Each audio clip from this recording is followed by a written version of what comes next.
Hello everyone, welcome you all on my YouTube channel Future Mentor. In this video, we will discuss a topic of reasoning which is series. Series से related questions को आज हम इस video में solve करेंगे और साथ ही हम देखेंगे कि किस अप्रोच के साथ हम सीरीज़ से रिलेटेड क्वेश्चंस को विद इन टाइम लिमिट कर सकते हैं जिससे कि आपका एग्ज़ाम में टाइम सेव हो जाए। ये जो टॉपिक है ऑलमोस्ट एवरी कॉम्पिटिटिव एग्ज़ाम्स को कवर करता है। अगर आप बात करें टीचिंग बेस्ड एग्जामिनेशन की लाइक KVS, DSSB, NVS, सभी एग्ज़ाम्स में इससे रिलेटेड क्वेश्चंस पूछे जाते हैं और भी कई सारे कॉम्पिटिटिव एग्ज़ाम जहाँ रीजनिंग पूछा जाता है वहाँ सीरीज़ से रिलेटेड क्वेश्चंस पूछे जाते हैं। तो आइए हम इस टॉपिक को स्टार्ट करते हैं।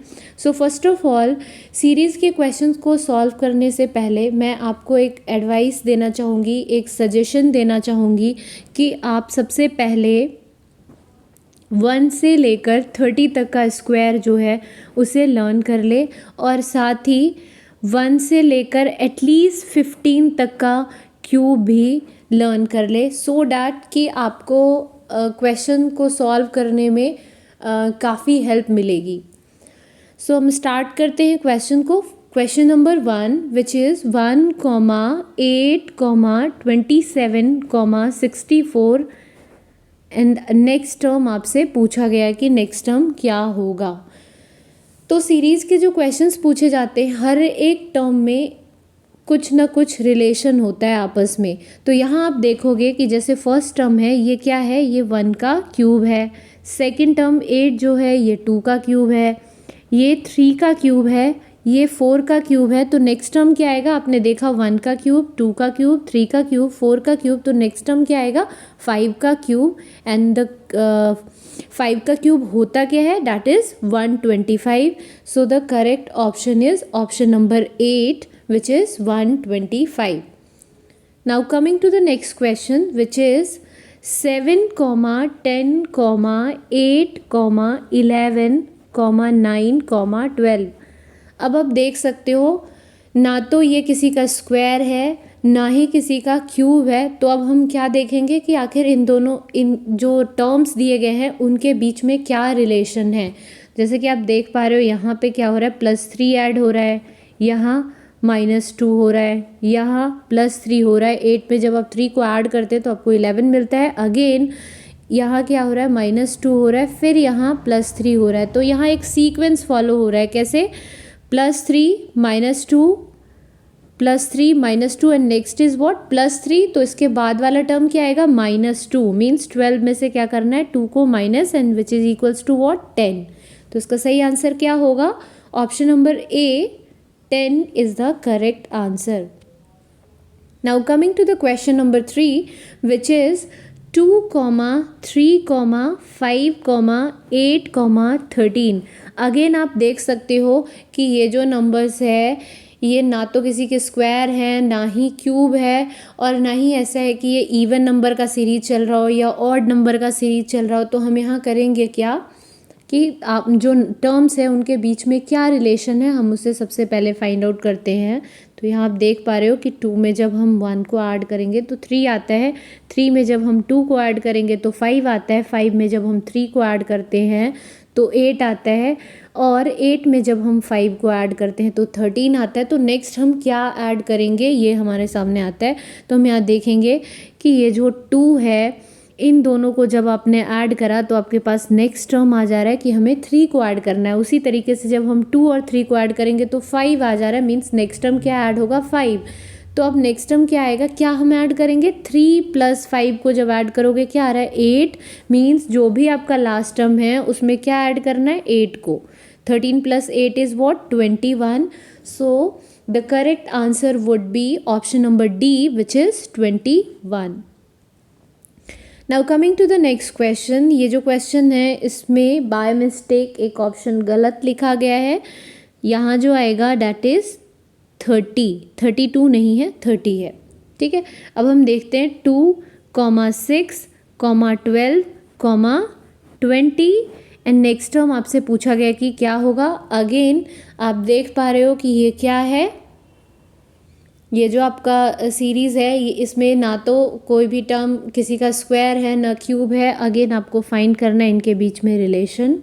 तो ये आप देखोगे कैसे आ रहा है ये 2 और 6 में कितने का डिफरेंस है तो +4 का, यहाँ +6 का और यहाँ +8 का। मीन्स जो नेक्स्ट टर्म आएगा वो क्या आएगा +10 आएगा and 20 + 10 is what 30। So the correct answer would be option number A. Now coming to the next question which is 2, 3, 5, 7, 11, 13, 17। अब इन दोनों के बीच में गैप क्या है 1, इन दोनों के बीच में गैप है 2, इसके बीच में गैप है 2, अगेन 4, अगेन +2, अगेन +4। अब यहाँ आप देख रहे हो कि कोई सीक्वेंस फॉलो नहीं हो रहा है।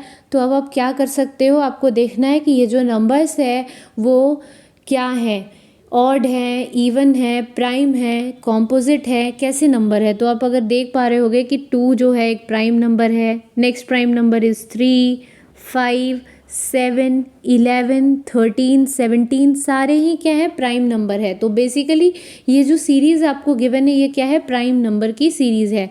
तो 17 के बाद नेक्स्ट प्राइम नंबर क्या आता है, तो 17 के बाद जो नेक्स्ट प्राइम नंबर आता है डैट इज़ 19। तो इसका सही आंसर क्या होगा 19। और आई होप सो सभी को पता होगा कि प्राइम नंबर क्या होता है और कॉम्पोजिट नंबर क्या होता है। प्राइम नंबर वे नंबर्स हैं जिनके सिर्फ 2 फैक्टर होते हैं, 1 एंड इटसेल्फ। एक तो 1 होता है और एक वो नंबर खुद ही होता है फैक्टर। और अगर हम कॉम्पोजिट की बात करें तो कॉम्पोजिट के पास मोर देन 2 फैक्टर्स होते हैं। जैसे कि अगर हम बात करें 4, 6, ये सारे क्या हैं कॉम्पोजिट नंबर है। 4 के कितने फैक्टर आते हैं 1, 2 एंड 4। मीन्स ये जो नंबर है इसके मोर देन 2 फैक्टर्स हैं, इसलिए ये कॉम्पोजिट नंबर है। Now coming to the next question.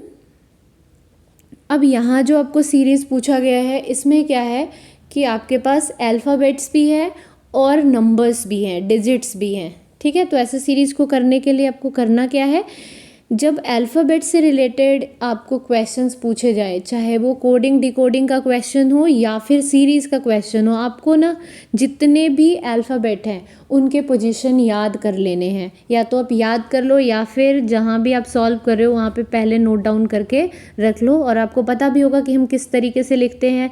ABCD से लेकर आप M तक फर्स्ट रो में लिखते हो, मतलब फर्स्ट 13 को आप इस तरीके से लिखते हो और फिर उसी के नीचे फिर आप N से स्टार्ट करते हैं। जैसे हमने यहाँ M पे एंड किया तो यहीं से स्टार्ट करना है, NOPQRSTUV up to so on Z तक आपको जाना है।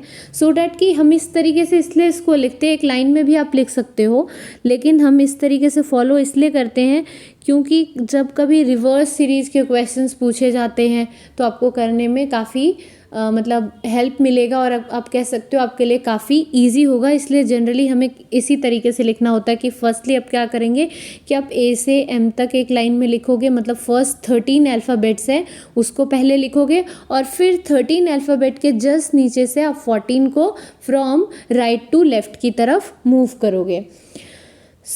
आप यहाँ देख पा रहे हो इस सीरीज़ में क्या गिवन है आपके पास। जब आप डिजिट्स की बात करेंगे तो 5, 10, 15, 20, 25 मीन्स 5 के मल्टीपल्स है। 5 का टेबल जो है वो फॉलो हो रहा है। तो 5 5 जा 25 and the next term is what 30, 5 6 जा 30।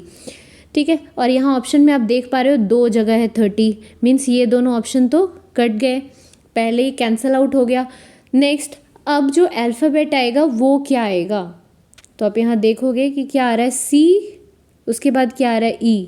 D को नहीं लिखा गया है, नेक्स्ट क्या आ गया है E, वैसे F को छोड़ के क्या आ गया है G, नेक्स्ट H को लीव करके I के बाद J को छोड़ कर K, नेक्स्ट हम L को छोड़ देंगे, नेक्स्ट हम जो हमारे पास आएगा डैट इज़ M। और ये जो सीरीज़ फॉलो हो रहा था डिजिट वाला वो क्या था 30, तो M30 which is option number A। So option number A is the correct one. उसी तरीके से अब हम देखेंगे नेक्स्ट क्वेश्चन को यहाँ क्या लिख रखा है, W6T9Q12N15 एंड नेक्स्ट टर्म आपको बताना है। अब ये देख पा रहे हो 6 है, फिर 9 है, फिर 12 है, फिर 15 है। यहाँ 3 का गैप फॉलो हो रहा है, 3 + 3 + 3 + 3 मीन्स यहाँ भी आप क्या करोगे, +3 ऐड करोगे। तो 15 + 3 इज़ व्हाट, 18 मीन्स जो भी आंसर आएगा उसमें डिजिट क्या होगा, 18 होगा। तो यहाँ आप देख पा रहे हो कि एक ही है बस जिसमें डिजिट क्या आ रहा है, 18। तो इस तरीके से ये क्या आ गया, आपका सही आंसर। ठीक है, अब कुछ क्वेश्चन है जो कि रिपीटेड सीरीज के क्वेश्चंस हैं, वो इस तरीके से पूछे जाते हैं और ये काफ़ी इम्पॉर्टेंट है। सारे एग्ज़ाम में इससे रिलेटेड भी क्वेश्चंस पूछे जाते हैं, तो हम देखेंगे कि आखिर ऐसे क्वेश्चंस को हम कैसे सॉल्व करेंगे। तो फर्स्ट ऑफ ऑल, जब कभी भी आपको इस तरीके से क्वेश्चन आएगा, इस तरीके का रिपीटेड सीरीज आएगा, तो आपको करना क्या है, फर्स्ट स्टेप होना चाहिए count the number of letters. जितने भी लेटर्स दिए गए हैं उसको आपको काउंट करना है, इंक्लूडिंग ब्लैंक। ये जो ब्लैंक्स हैं इनको भी काउंट करना है। और सेकंड स्टेप क्या आता है, जैसे ही आपने उसको काउंट कर लिया तो आपको पेयर फॉर्म करना है। जैसे कि अगर 12 लेटर्स हैं, मतलब 12 पूरे स्पेस प्लस लेटर्स को कंबाइन करके है, तो आपको करना क्या है, या तो आप उसको 3 के 4 ग्रुप्स में डिवाइड कर सकते हो, या फिर 4 का 3 ग्रुप्स बना सकते हो। मीन्स 3 × 4 या फिर 4 × 3 फॉलो होगा। ठीक उसी तरीके से जब 16 होंगे जो आपके लेटर्स, तो आपको क्या करना है, 4 × 4 का ग्रुप बनाना है। अगर 15 होगा तो 3 × 5 या फिर 5 × 3 का ग्रुप बनाना है। 18 है तो आपको 3 × 6 या फिर 6 × 3 को फॉलो करना है। फिर अगर 20 गिवन है तो 4 × 5 या फिर 5 × 4 का ग्रुप बनाना है। तो बेसिकली आपको करना क्या है, इसमें सबसे पहले आप लेटर्स को काउंट कर लेंगे और उसके बाद फिर उसकी पेयरिंग करेंगे। सबसे ज़्यादा जो क्वेश्चंस पूछे जाते हैं वो बेसिकली 12 और 16 से ही पूछा जाता है। तो मेनली आप इसको फोकस करेंगे कि हम जनरली 4 का ग्रुप बनाते हैं या फिर हम 3 × 4 का ग्रुप बनाते हैं। जैसे कि अगर हम फर्स्ट पार्ट को देखें इसके क्वेश्चंस को, तो यहाँ आप देख पा रहे हो कि टोटल कितने लेटर्स है, 1 2 3 4 5 6 7 8 9 10 11 एंड 12। अब ये 12 आ गया, तो या तो आप 4 का पेयर बनाओगे या 3 का पेयर बनाओगे। तो इसको बनाने के पहले मैं आपको एक और चीज़ सजेस्ट करना चाहूँगी, जैसे आप इसमें देख लेना कि कौन से लेटर्स हैं जो रिपीट हो रहे हैं। आप देख रहे हो यहाँ सिर्फ BCA ही फॉलो हो रहा है, और ये टोटल लेटर्स कितने हैं, BCA की अगर बात करें तो ये 3 लेटर्स है। मतलब आप क्या करोगे, आप पहले इसको आइडेंटिफाई कर लोगे कि कौन से लेटर जो हैं वो रिपीट हो रहे हैं, और फिर उसके अकॉर्डिंगली ही पेयर बना लो। क्योंकि आप जैसे ही 12 आया तो आपको पता लग गया कि या तो मेरे को क्या करना है, 3 × 4 का पेयरिंग करना है, मतलब 3 के 4 ग्रुप बनाने हैं या फिर 4 के 3 ग्रुप बनाने हैं। तो आप इसमें कंफ्यूज हो सकते हो। तो इस कंफ्यूजन को दूर करने के लिए आपको करना क्या है, आपको देखना है कि सीरीज़ में कौन से लेटर्स हैं, कितने लेटर्स हैं जो रिपीट हो रहे हैं। तो आपने देखा यहाँ पे 3 लेटर्स जो हैं वो रिपीट हो रहे हैं, मतलब आप 3 का ग्रुप फॉर्म कर लो। जैसे अगर हम यहाँ बात कर ले तो A B है, तो नेक्स्ट हम क्या लिखेंगे, C। फिर उसके बाद हम क्या करेंगे, 3 का ग्रुप फॉर्म हो गया, अगेन 3 का ग्रुप फॉर्म हो गया, अगेन 3 का ग्रुप फॉर्म हो गया और अगेन 3 का। अब आपको इसके बीच में लेटर लिख देना है। यहाँ क्या आ जाएगा, C, यहाँ आ जाएगा आपका A, यहाँ आ जाएगा B और C, और नेक्स्ट आपका क्या आ जाएगा, C। मतलब जो भी अब आपका ऑप्शन जो आएगा कुछ इस तरीके से आएगा। इसमें मैंने ऑप्शंस नहीं लिख रखे हैं, सिर्फ आपको अप्रोच पता है कि किस तरीके से आप सॉल्व करोगे। नेक्स्ट वीडियो में मैं इसके कुछ क्वेश्चंस भी लेके आऊँगी जिसके साथ ऑप्शंस होंगे। और ये जो क्वेश्चंस है ये प्रीवियस ईयर आस्क्ड क्वेश्चन है KVS के, तो आपके लिए काफ़ी हेल्पफुल होगा।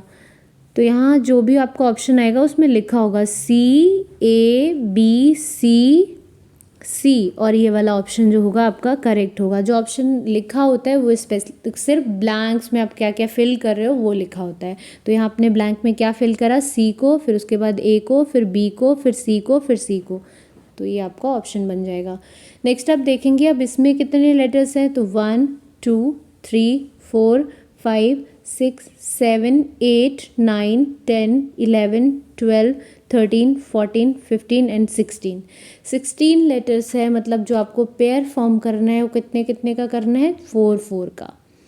और यहाँ आप देख भी पा रहे हो कि 4 ही लेटर्स है जो रिपीट हो रहे हैं, विच इज़ EFGH।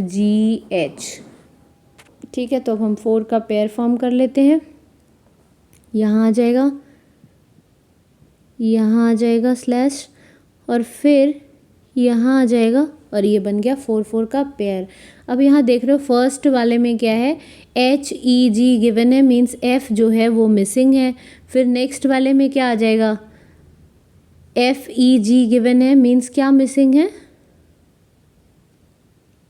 H, तो आप यहाँ H लिखोगे। फिर यहाँ पे आपका F मिसिंग है, और नेक्स्ट आपका जो है यहाँ पे HFE है, मीन्स G मिसिंग है। तो इसका जो भी करेक्ट ऑप्शन होगा that would be F H F और G, क्योंकि फर्स्ट स्पेस में, फर्स्ट ब्लैंक में आपने क्या लिखा, F को, इसलिए फर्स्ट पोजीशन पे F आएगा। सेकंड पोजीशन पे आपने क्या लिखा, H को।